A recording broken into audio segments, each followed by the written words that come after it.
Hi, good morning, or good afternoon, I should say. This is Inga Springman with another episode of Remote Assistant Scout. Hey guys, we are going to be joined right now with my good friend Richard Smith. As soon as Richard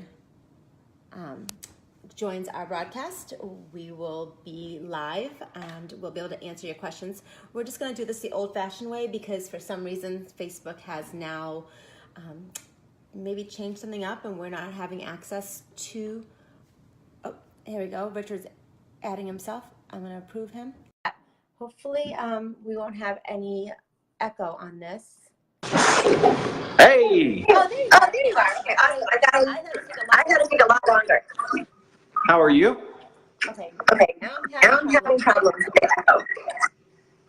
Everything sounds good on my end. All right. Well, I'm getting feedback. So. Okay. So if I'm talking, is it echoing for you? No. Oh, okay. I can just hear myself. You're frozen now.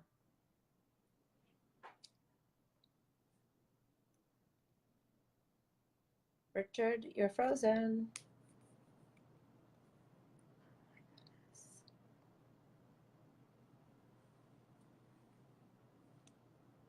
Richard.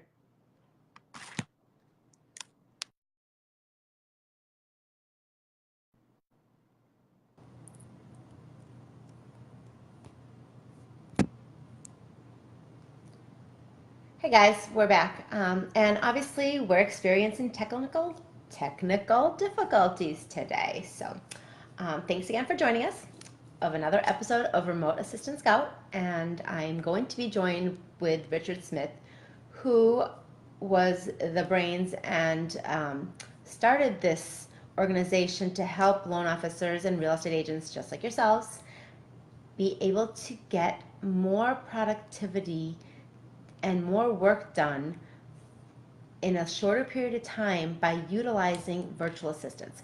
So with that said, when Richard joins us shortly, we will kind of cover a couple of different things that everyone needs to know before hiring a virtual assistant. So Richard is going to be on right now. And if you guys can do me a huge favor and let me know if you hear an echo from me, because I'm hearing an echo.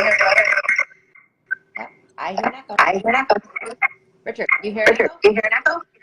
Nope, sounds good to me. Awesome, then you talk. So I heard a little bit of what you were saying because I was on hold trying to get back on. So I appreciate you joining today. We actually were using Zoom and there were some technical difficulties on there, so we decided just to do regular Facebook Live instead of trying to get it to work, and we didn't want to put it off. So we're on our regular cell phones on Facebook Live. Right. Thank goodness we have backup technology. Yes, always have backup. Very important. So I wanted to talk a little bit today about I guess what we were talking about before, and we wanted to expand on today is how to bring in a couple transactions a month using a virtual assistant. And we always talk about the two things that are most important, or the two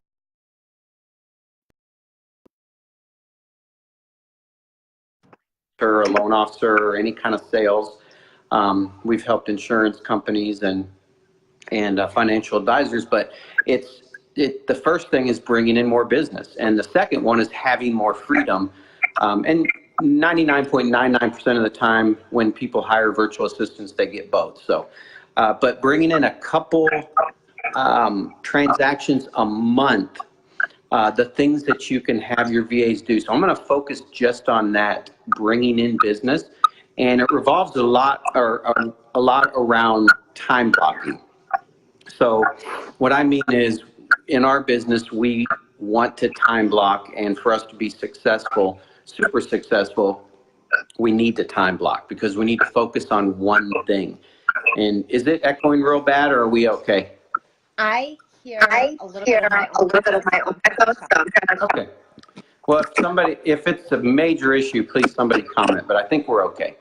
So I'm going to give kind of a quick overview of a normal time blocking that you would have your virtual assistant do, and what they're going to do to bring in business. And I'll give you some exact examples of what we've seen and what the virtual assistants, the type of business they're bringing in. So we'll look at time blocking, and I'm just giving you an overview. Everybody has different things they want their VAs to do, but in general. So let's say you have a virtual assistant. They're going to help you with your real estate business or your loan officer business. So you would time block possibly from 7 or 8 a.m. to, let's just say 8 to 9 a.m. Working on social media for you. And so we have an entire list. So if you're interested in a list of what we have our VAs do on social media daily to be consistent, comment below and we can send that to you. But so for usually about an hour in the morning, they're going to work on social media, everything from posting to interacting, to working on the Facebook pages. It can be direct messaging. There's a lot of different things. So that's more of a branding thing. It does bring in business, but so that time block that time in the morning. Then the first of 2 phone call time blocks start at 9 a.m., 9 to 11. So 9 to 11 is statistically shows the best time to make phone calls to people. Sounds weird. People are on, most people are at work, but that's when they have time to talk. So it's kind of funny. But anyway, so the VA makes their time block Monday through Friday can be 9 to 11 making phone calls. Now, what we like to do is separate the day. So, or have a different type of call done different days. So let me explain that. So on Mondays, usually they're making phone calls, scheduling appointments. So if that's for a loan officer, scheduling appointments, for a realtor, or on making phone appointments based on the type of calls they're making. So I'll give you an example. As a realtor, we have VAs that make expired listing calls. So whether they have, they're getting expired listing information from their MLS, or if they have a subscription. We have some agents now that we know have subscriptions to RedX or Land Voice. And so what they're doing is they're making expired listing calls for 2 hours on Monday or Tuesday or whichever day you choose.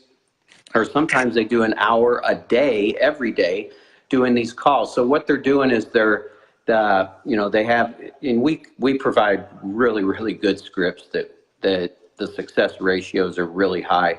But they make these calls consistently every day. They're calling on expireds. Their goal is to look for somebody that has an interest, that wants to talk to the agent, let's say.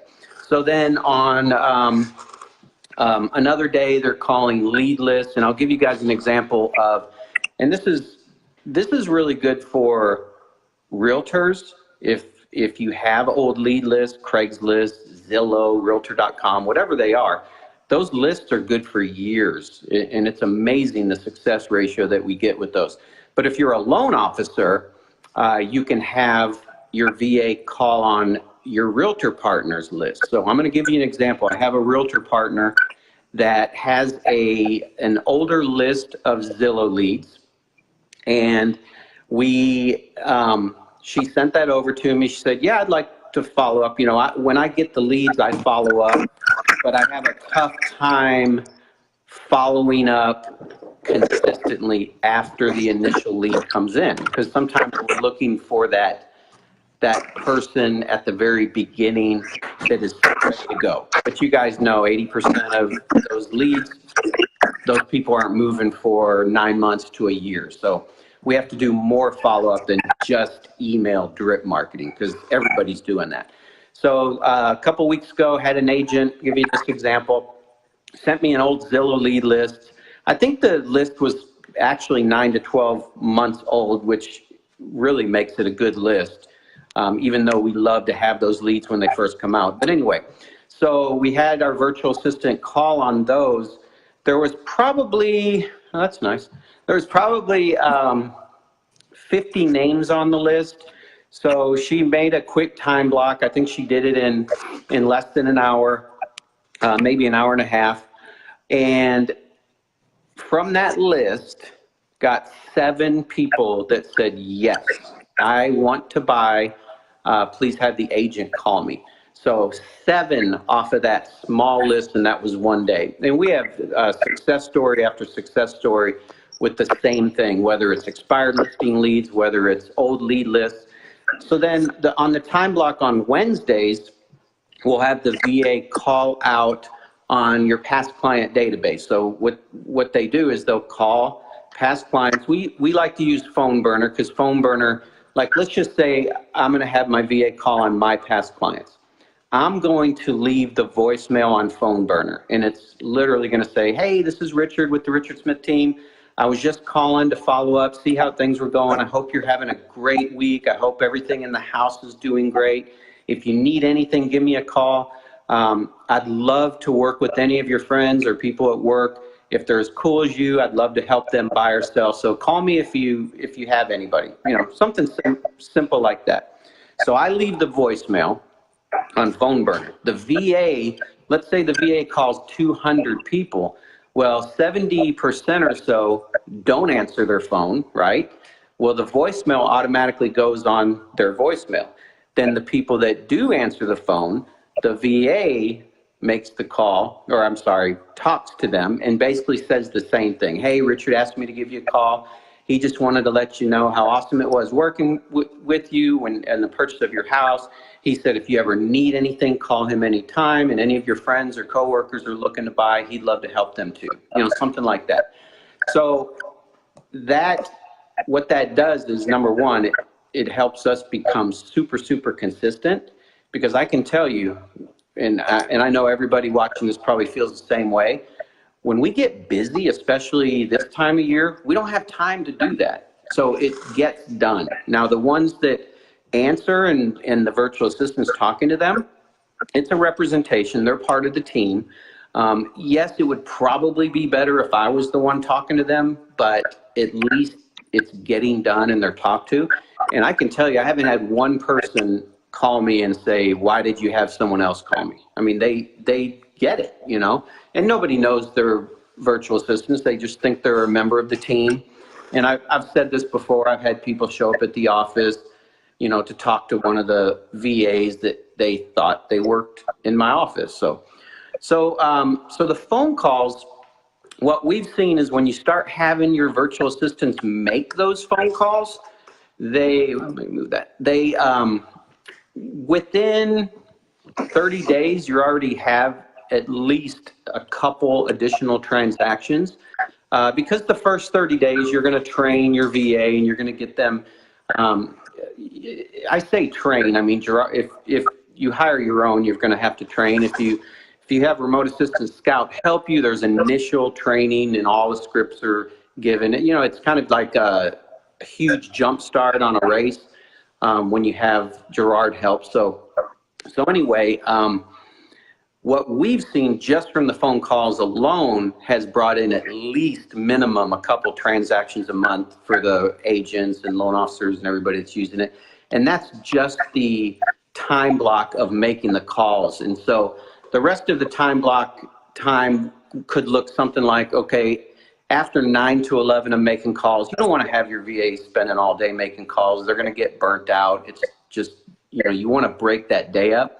So at 11, what we usually do is 11 to 12, 11 to 1, depending on the day, we'll have our VAs do other tasks. So one-off tasks, things that need to get done, working on the database, putting flyers together, preparing for events, all sorts of different tasks that they can get done. And we use Asana. We've talked about that.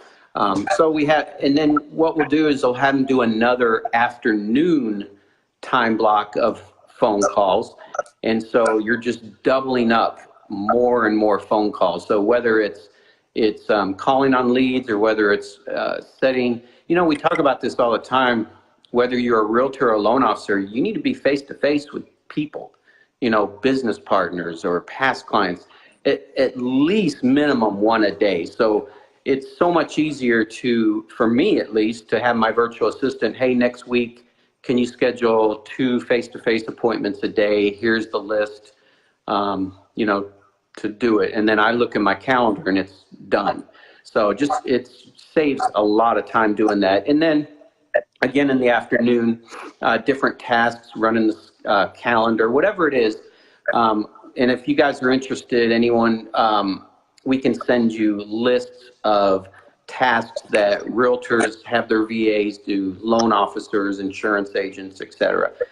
Because there's so much that they can do and help. So to kind of give a quick overview, number one, it's super, super important to have your VA time block, just like it is with us. I mean, if we're going to make phone calls, we need to block off everything, get rid of every distraction, and just hammer the phones. That's really the difference that I've seen between super successful loan officers and realtors and some that aren't super successful, we'll just say that. But it's being able to time block and get rid of other distractions. So we want to have our virtual assistants do the same thing. What you don't want is them just to be available all day and you're just telling them what to do all day. Because number one, it's defeating the purpose. It's keeping you busy. Number two, they're running around, and I do this to Gerard, so if he sees this, he's going to laugh, but they're running around doing a million different things when you really want them time blocking their time. And what you'll find out is they'll get 10 times more done by doing those time blocks. Did you want to add anything? I have kind of babbled on for a few minutes. I just want to echo that people watch. But everything we talked about is super important. super important, especially when you are hiring a virtual assistant. Maybe you just don't know what area that you need help in. So what's a good way for anyone that's thinking about hiring a VA to kind of analyze their own business, to figure out what's important to delegate? Yep. I do it in 2 ways. I think about it in 2 ways. You want to think about what you want.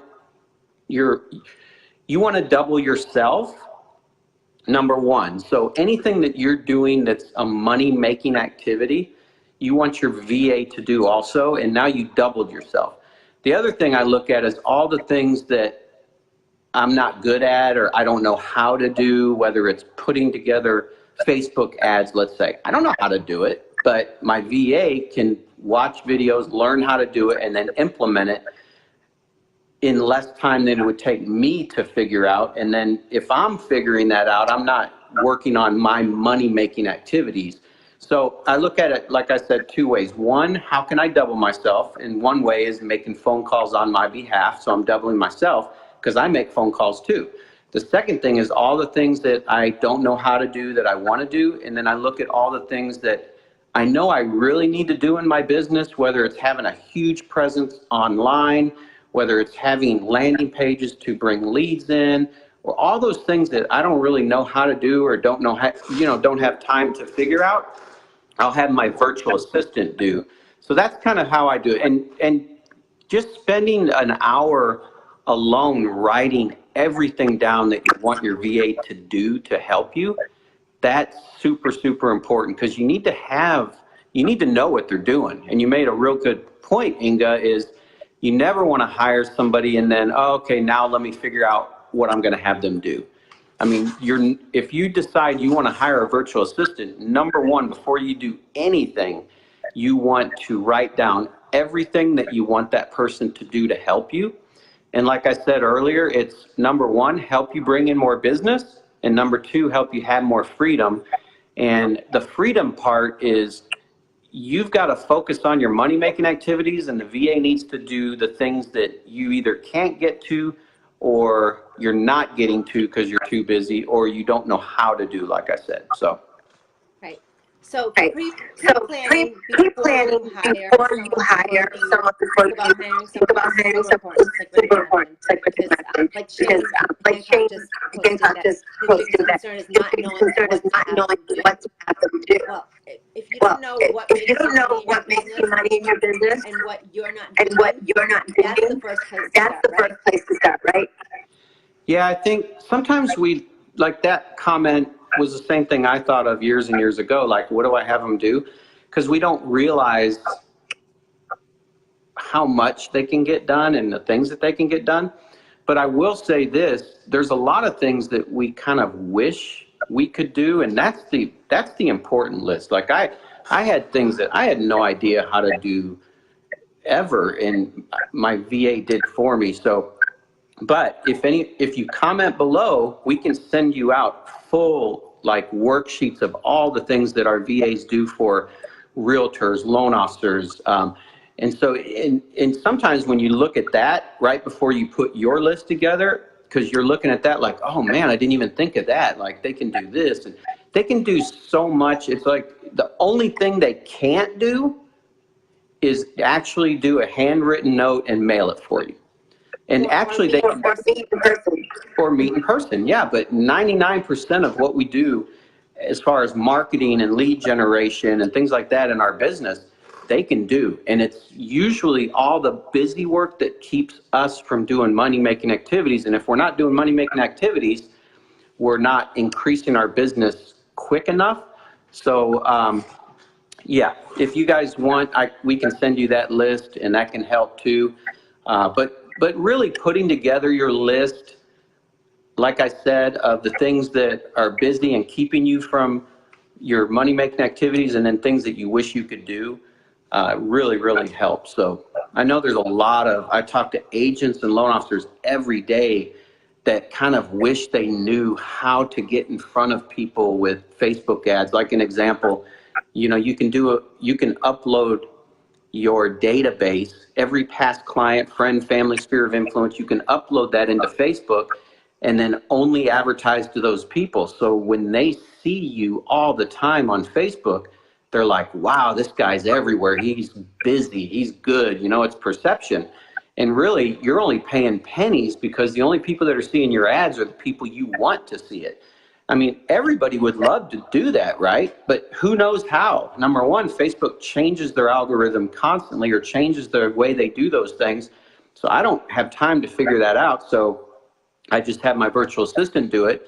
And if it means that I have to pay them $4.50 an hour for 2 hours to watch all the training videos to learn how to do it and then implement it, I would never find 2.5 hours to figure that out because I need to be in front of my customers, right? Absolutely. Absolutely. So does anyone have any questions? For some reason, mine aren't showing up. Well, because I'm the one who's Oh, okay. hosting it. So we will be more than happy to answer any questions. You guys want to send a message to the remote scout page, and we'll get an email to the emails on this list. We'll get you what you need. Richard, is there anything else you want to add before we kind of wrap up today? Nope. The only thing I want to add is there's two things that I can talk about. One, if somebody is interested in hiring a virtual assistant, we can send a lot of information on how to do it and what to do. But the two things that I found myself and others made the biggest mistakes. One being getting the wrong assistant. It's very difficult finding and making sure you have the right one. And two, onboarding them incorrectly has been the second biggest mistake. So we do offer that. You can pretty much do everything yourself, or you can get with us, Remote Assistant Scout, and Gerard can help with that. I can do an initial phone call if you have an interest in that, and to ensure that you get the right person. So anybody that wants more information, feel free to reach out to us. Awesome. Okay, so we'll be back next week. Same time, same channel. I think we're having a remote assistant VA come again to talk about their time. Yep. Cool. Awesome. All right. Thank you. Oh, and Shane will reach out to you. Thank you. Y'all have a great day. You too. Bye.